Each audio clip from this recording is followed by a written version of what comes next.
Nagsimula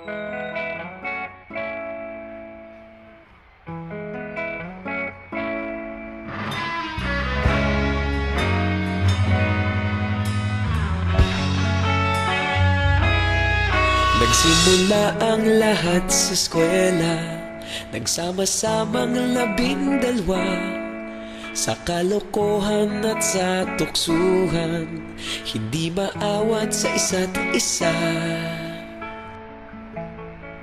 Madalas ang standby sa cafeteria, isang barkada na kay saya.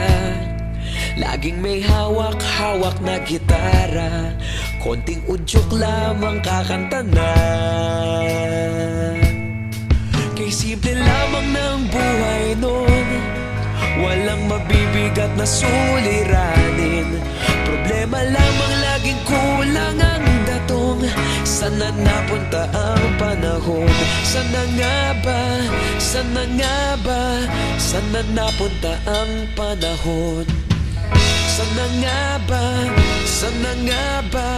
Sana napunta ang panahon? Sa unang ligaw kayo'y magkasama, magkasabwat sa pambobola.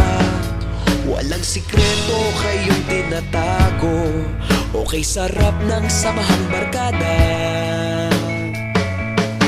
Nagkawatakan na sa kolehiyo, kanya-kanya na ang lakaran. Kahit minsan na lang kung magkita, pagkakaibigay hindi nawala.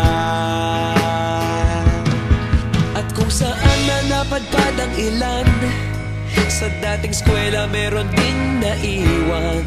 Meron pa ng mga ilang nawala na lang, nakakamiss ang dating samahan. Sana nga ba? Sana nga ba? Sana nga bang barkada ngayon? Sana nga ba? Sana nga ba? Sana nga bang barkada ngayon?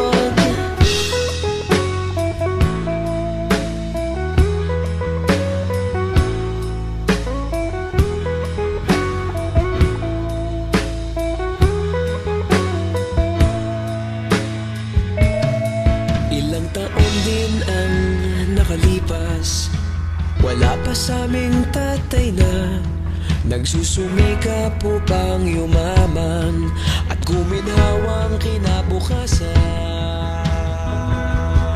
Paminsan-minsan kami nagkikita, mga naiwan at natira. At gaya nung araw namin sa eskwela, pag magkasama'y nagwawala.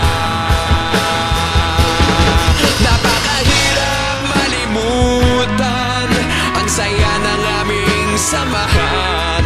Kahit lumipas ng ilang taon, magkabarkada pa rin ngayon. Magkaibigan, magkaibigan, magkaibigan pa rin